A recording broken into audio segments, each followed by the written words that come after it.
"You found out, didn't you?" Her chuckle echoed from the darkness. It was our first night together. The touch of her skin felt oddly different. Seeing my startled retraction, she laughed. What's happening?"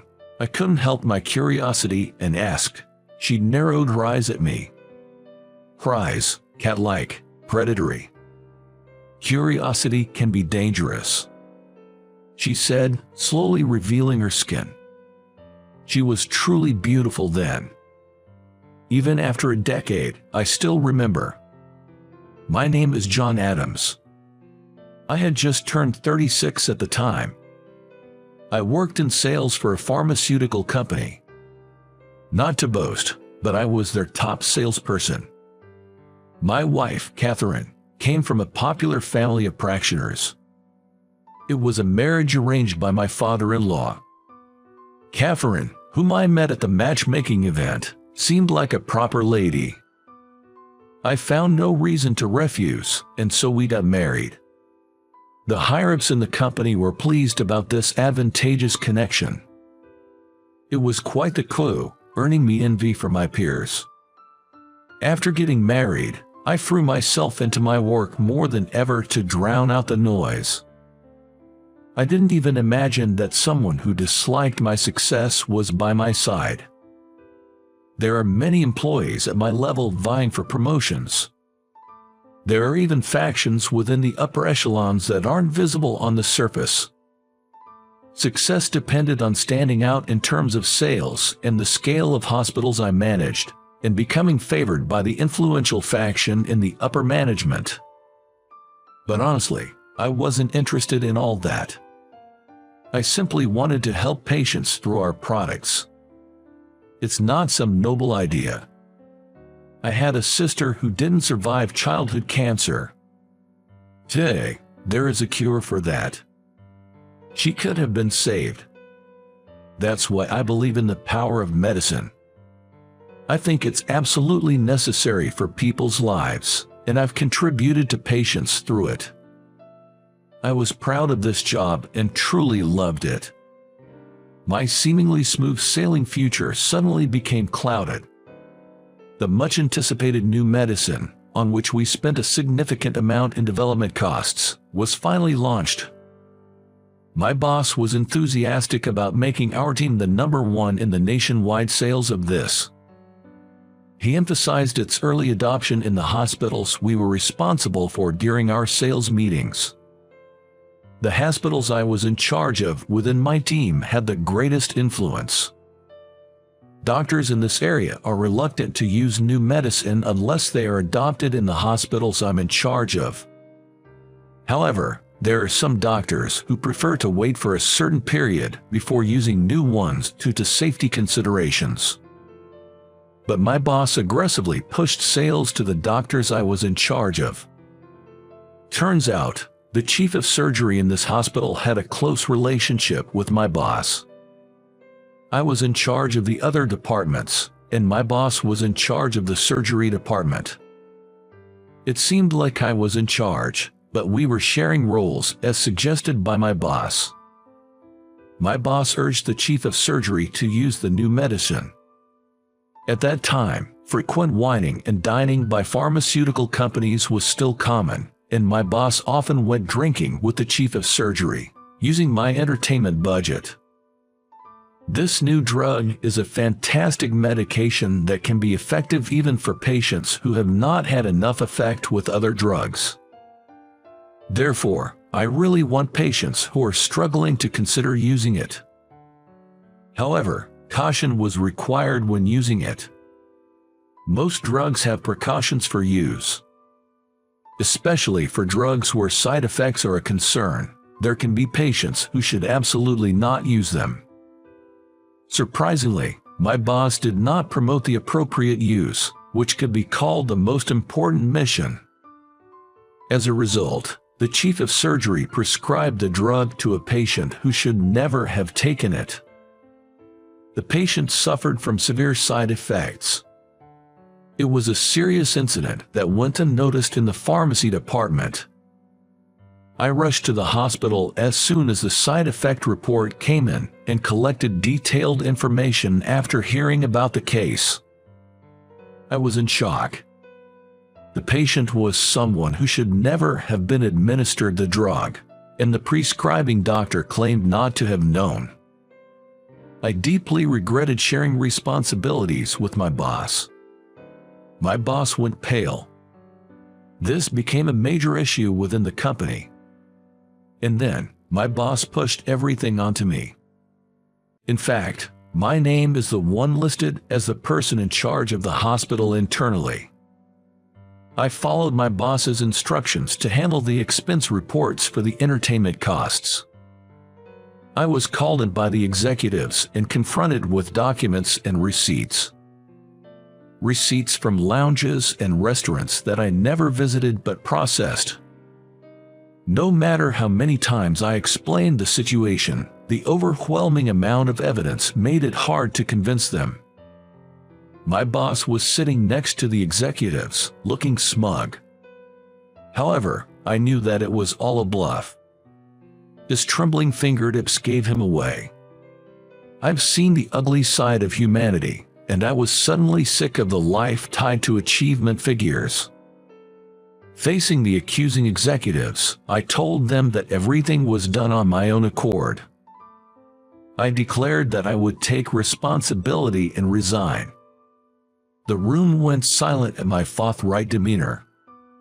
I wondered if my boss would try to keep me, but he didn't, and I easily quit my job. I had some savings, and I figured I'd manage somehow. That's what I thought. When I got home, Catherine greeted me with a fury in her eyes. Apparently, my father-in-law already contacted her. She reproached me for quitting my job right at the doorstep. She had some documents clenched in her hand. I could instantly guess it was divorce papers. There was something almost laughably meticulous about it. She was ready to part ways swiftly with a husband who no longer held any value. I guess she'd taken some advice from her dad. Everything felt like such a hassle, so I just signed the divorce papers on the spot. The house was a gift to Catherine from her father. I'll let you know once I decide where I'm going. I left those words behind as I left our home. I knew I wouldn't be coming back, but surprisingly, I didn't feel a trace of regret. If Catherine had shown even a slight hesitation to take the divorce papers, I might have ended up begging her in tears. But Catherine took the divorce papers aggressively, looking at me as if I were trash. All she needed from me was my income and my status. Knowing this, I felt a sense of ironic humor. From the next day, I started looking for a place to live. Being jobless, it was hard to find a realtor who would accommodate me. Even with my income certificate, they were cold to an unemployed man. I was in a tight spot. I decided to ask for help from an old friend. I remembered him working in the real estate industry. My friend was surprised by my situation and amazed at my current state. While dumbfounded, he chuckled, saying, "You've always been like this, haven't you?" He asked me to wait for 3 minutes, and right on the dot, he called back. He'd found an apartment and told me to come immediately. In a hurry, I noted the address and hung up. Following the noted address, I arrived at an old-fashioned Western-styled apartment. The apartment was retro-styled, with one entrance. It seemed rooms were scattered with a corridor in between. There were mailboxes marked with room numbers at the entrance. My friend had mentioned there was a landlord I should talk to. "Excuse me," I called out, as there was no doorbell. I heard the patter of footsteps from the end of the corridor. The person who appeared was a young woman. Her long black hair and porcelain-like white skin were striking. "Oh, are you John? I've heard about you. I'm the landlord, Nancy Thompson. Nice to meet you," she said, offering her right hand, Taken aback, I shook her cool hand. Her wrists and fingers were slender. I was surprised to find myself reluctant to let go of the handshake. Her name was Nancy Thompson. The other people called her Nancy. This apartment that's been converted into apartments is exclusively occupied by women, they told me.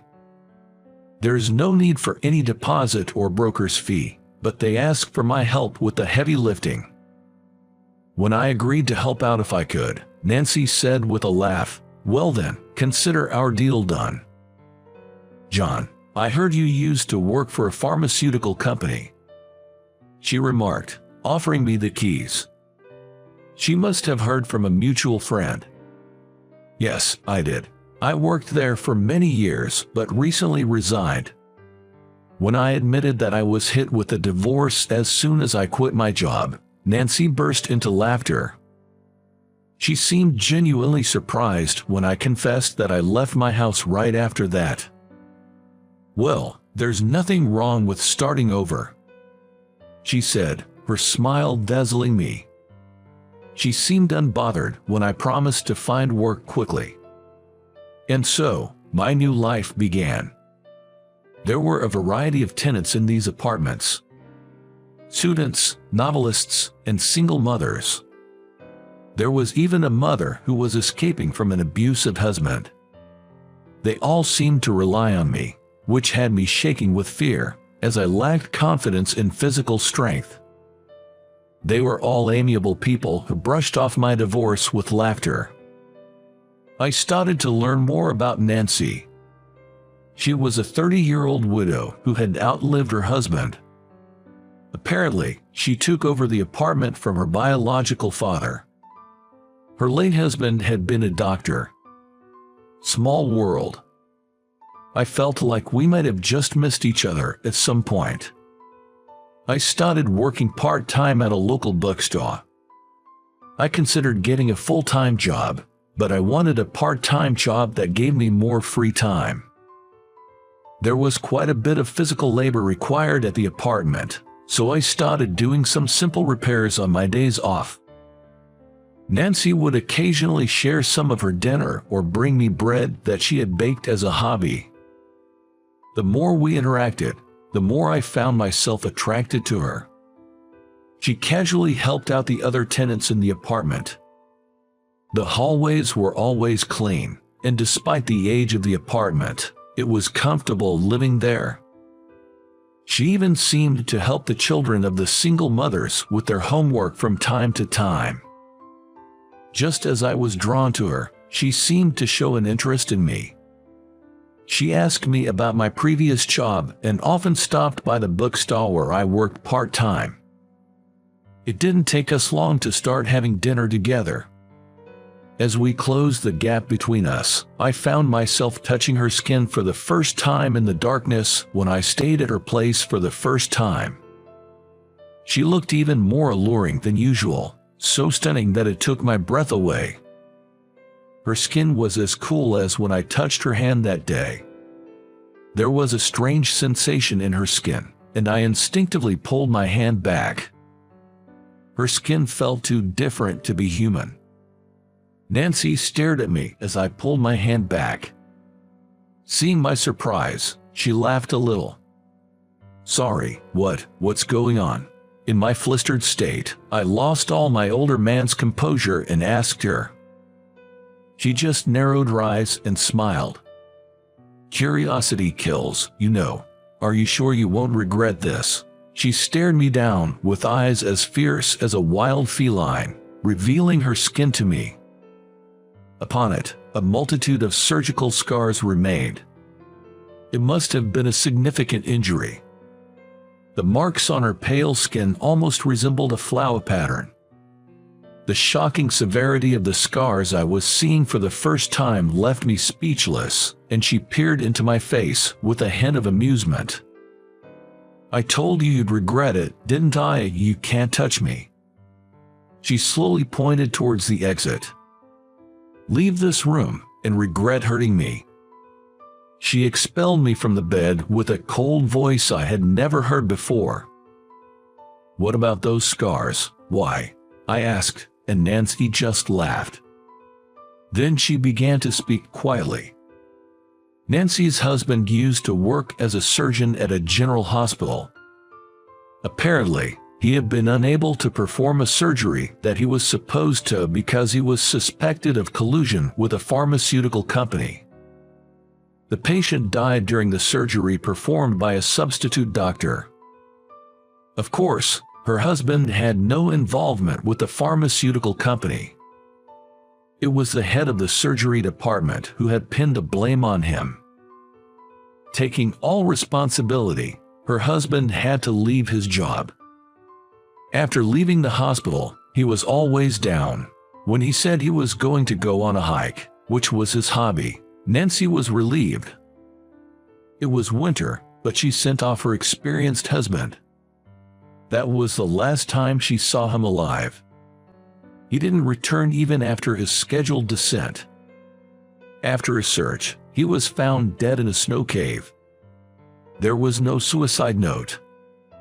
Did he go to the snow-capped mountain to end his life, or was it the result of an accident? Feeling responsible for not stopping him, Nancy threw herself off a cliff, apparently trying to follow him. Fortunately, she survived but with significant scars left on her body. You can't mean the pharmaceutical company is. I had a gut feeling, and my words got stuck in my throat. I heard about a scandal caused by a senior colleague from my boss. That's right.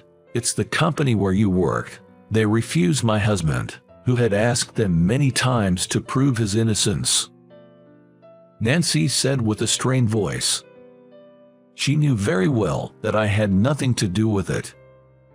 But she said she despised me just for hearing that I worked in sales for that company. I thought it's okay for you to get hurt with something you can never have. Nancy said and laughed. She was laughing, but to me, it looked like she was crying. She knew she was being unreasonable. Yet, she still wanted to hurt me, regardless of the logic. Her feelings must have been strong. Nancy still has her deceased husband in her heart. She intends to live on, carrying his regrets. I shudder. Did Nancy draw my attention just for this? I wanted to believe that there were some feelings for me, if only a little bit, otherwise. Thanks for everything so far. I'm leaving tomorrow. I can't stay in this apartment any longer. I decided to leave tomorrow. I took a little break during my long life. My days in the apartment were such peaceful days. That would help if you could do that. I had a slight hope that she might stop me, but she wasn't that kind of person. She turned her back on me, not wanting to see my face anymore. She never looked at my face until the end. The next day, I rushed to the real estate agency from the morning and looked for a new apartment. This time I wasn't unemployed, so I managed to rent a place. I immediately started moving. I didn't have many belongings to begin with, so the move was easy. Once I leave this apartment, I plan to look for a job. My break from life is over. I told them I would quit my bookstore part-time job a month in advance. There's no going back now. I left the apartment as the neighbors saw me off. Since Nancy didn't show her face until the end, I left the keys with one of the tenants. I left a note of thanks for their kindness and decided to leave it with the keys. I wonder if Nancy will read my message. She probably won't read it. I had a feeling. A month later, I found a new job. It's the same sales job as before. I'm selling real estate. I ended up getting a job at that real estate agency. Although I'm learning a lot in a field that's new to me, I'm enjoying every day. And finally, today, I managed to move. My new place is that old apartment building. I've come back to that familiar apartment. I wondered what kind of face you'd make when you came back. Nancy was waiting for me at the entrance, arms crossed. Despite her harsh words, her eyes were calm. I'd like to start over. At my words, Nancy laughed as if she was dumbfounded. When I suggested that we start with introducing ourselves, Nancy wouldn't play along, saying it was silly. After asking a few times, she finally agreed. Even if we start over, it might be the same. If so, we'll start over again. As I responded nonchalantly, Nancy gave a wry smile. I hope that when she finally sorts things out, I'll be right next to her. If she chooses someone else, I will say congratulations to her with all the bravado I can muster. How did you like it? Your subscription to our channel will motivate us. See you in the next video.